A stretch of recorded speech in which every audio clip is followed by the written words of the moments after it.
원피스 초반부 데뷔백 파이트 편에서 처음 언급된 데비 존스는 해적들 사이에서 선언을 내기로 거는 게임의 창시자로만 알려져 있었습니다. 그는 악마의 저주를 받아 깊은 바다 밑바닥에 살고 있다는 해적들의 오랜 미신 속 인물이었죠. 이는 현실의 데비 존스의 로커 전설과 유사하여 독자들에게는 그저 원피스 세계관 내에 존재하는 막연한 전설 혹은 맥커핀 정도로 치부되어 왔습니다. 하지만 가펠리 편의 회상 장면을 통해 데비 존스란 이름은 작중 핵심적인 위치로 급부상합니다. 5명의 왕을 납치해 성지 마리조아의 꽃의 방까지 들이닥친 록스디 지백은 이물을 향해 자신이 숭배하는 인물을 언급합니다.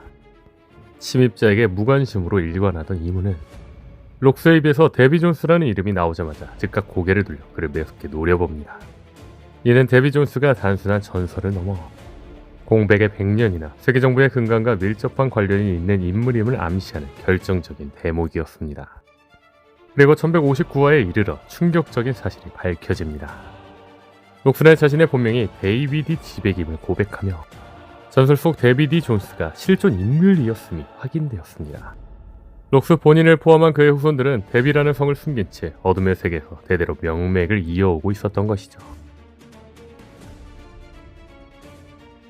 가펠리 사건의 정점에서 악마의 형상으로 각성한 록스디 지백은 세계 최고 권력자 이물을 향해 금기된 진실을 내뱉습니다.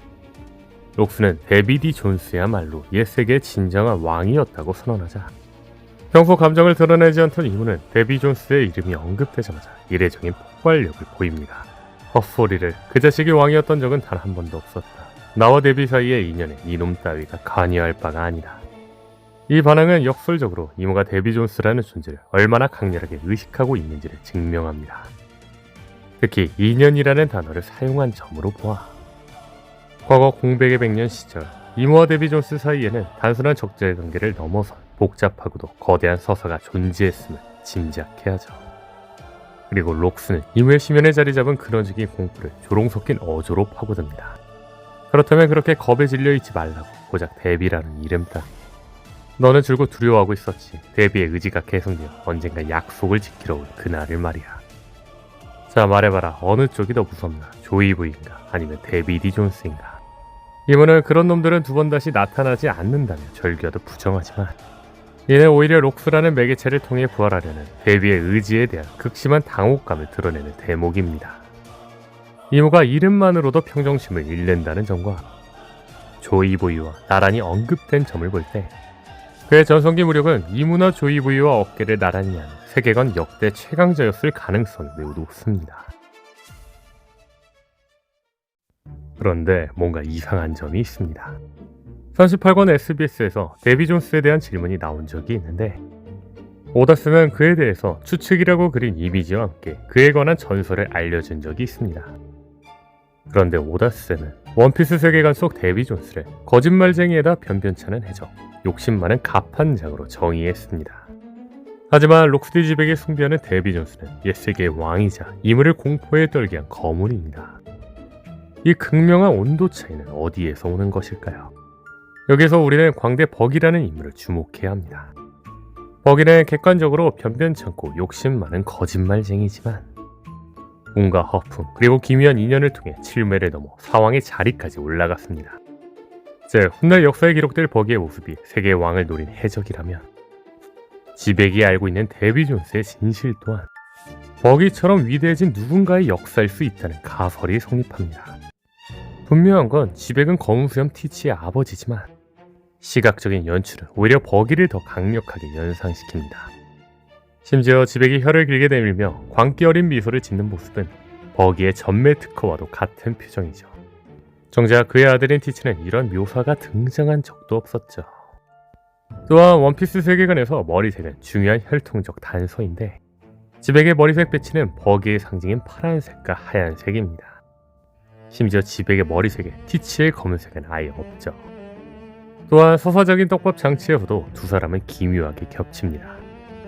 1155화에서 지백은 세계정부의 권위를 상징하는 정의의 문을 파괴했습니다. 그리고 551화에서 버기는 본인의 의도와 상관없이 기적적으로 정의의 문을 열어젖히며 전설의 시작을 알렸습니다. 문을 파괴하는 자와 여는 자, 1155와 551. 이 대조적인 연출은 두 사람이 동일한 운명의 궤적 위에 있음을 보여주는 증거이죠. 즉 루피가 800년 전에 조이보이의 의지를 잇는 환생 혹은 계승자라면 그와 대척점에 서 있거나 혹은 또 다른 축을 담당하는 데비 존스의 환생은 바로 버기라는 결론에 도달합니다. 즉 버기는 본인도 모르는 사이에 조상인 데비 존스가 가졌던 사람을 끌어당기는 기묘한 힘과 세계를 속이는 운을 그대로 재현하고 있는 셈이라는 거죠. 그런데 니코 로비는 데비 존스가 악마의 저주를 받아 지금도 깊은 바다 밑바닥에서 살고 있다고 말했습니다. 데비디 존스가 실존 인물임이 밝혀진 지금 이 전설은 단순한 미신이 아닌 왜곡된 역사적 기록으로 재평가되어야 합니다. 현재 이모가 군코에게 빙의할 때 악마의 형상으로 변한다는 점, 그리고 상대를 강제로 악마화시킨다는 점 등을 볼 때 이모는 단순한 능력자를 넘어선 악마 그 자체일 확률이 높습니다. 즉 데비 존스가 악마의 저주를 받아 지금도 깊은 바다 밑바닥에서 살고 있다는 말은 실제로 이모의 저주를 받아 데비 존스가 바다 밑바닥에서 살고 있을 가능성을 암시합니다. 이 전설은 사실상 악마 그 자체인 이모가 과거의 숙적 데비 존스를 완전히 죽이지 못했거나 혹은 영원한 고통을 위해 해저 깊은 곳에 가두어버린 것이 전설로 와전되었을 수 있겠죠. 현재 해수면 상승으로 인해 800년 전의 고대 도시들이 이미 바다 밑바닥에 수장되었다는 점 등 고대 왕국 및 라프텔은 해저에 있는 걸로 추정됩니다. 자세한 얘기는 이 영상을 참고해주세요. 그런데 이 가설대로 만약 라프텔이 해저에 있다면 필행은 그곳에서 800년 전의 진실을 알려줄 기록뿐만 아니라 실제로 이모의 저주를 받아 바다에 잠긴 데비 존스 본인을 만날 수도 있습니다. 그는 이모의 치졸한 과거를 낱낱이 까버릴 최고의 증언자가 되겠죠. 그리고 이 모든 서사는 결국 원피스 최대의 수수께끼인 D의 의지로 귀결됩니다. 원피스 1권의 제목인 로맨스 던에서 알 수 있듯 D의 가장 유력한 가술은 던, 여명입니다. 세계 정부의 압제라는 기나긴 밤을 끝내고 새로운 황금 시대를 불러온 해방과 자유의 상징이죠. 네펠탈리 디 릴리의 편지 속 세계의 여명의 깃발을 걸어라라는 문구는 D가 곧 여명의 의지임을 증명하는 결정적 증거입니다. 그런데 록스가 이분은 데비의 의지가 개성되는 것을 두려워하고 있다고 언급한 점을 생각해본다면 D가 데비의 약자일 수도 있습니다. 즉 D의 의지란 데비 존스의 의지라는 거죠. 다시 말해 D는 800년 전 이모의 가장 거대한 숙적이었던 데비 존스의 이름 앞글자를 따서 그를 따르는 자들이 스스로를 D라 칭했던 거 아닐까라는 거죠. 여기서 광대 버기와의 평행 이론이 설득력을 더합니다. 현재 버기가 특유의 카리스마와 운으로 수많은 추종자를 거느리며 사왕이 된 것처럼 과거의 데비 존스 역시 사람을 미치게 만드는 매력을 가진 인물이었을지 모릅니다.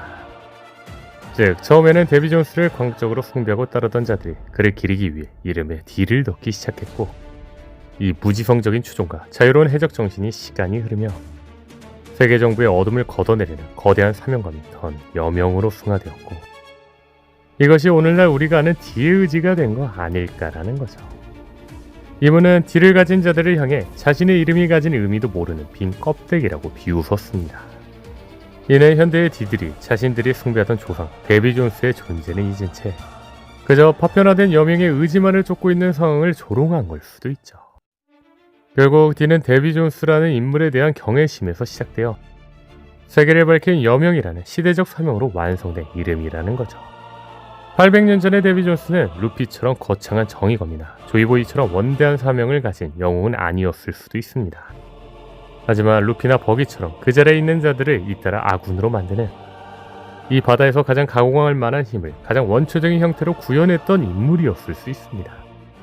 지금의 버기가 실력이나 야망과는 별개로 천부적인 운과 기묘한 매력 하나로 전 세계의 거물들을 자신의 깃발 아래로 불러 모아 크로스 길드를 세우고 사왕의 자리까지 올라간 것처럼 말이죠. 이 가설대로라면 이모가 그토록 데비 존스를 증오하고 두려워했던 이유는 논리나 힘으로 압도할 수 없는 그 불확실한 운과 설명할 수 없는 추종의 힘 때문이었을 것입니다. 즉 변변치 않은 한 명의 적이 온 세상을 뒤흔들고 세계의 왕이라는 자리 턱 밑까지 차올랐던 그 경이로운 역사는 800년이 지난 지금 광대벅이라는 거울을 통해 우리 눈앞에 재현되고 있는 거죠.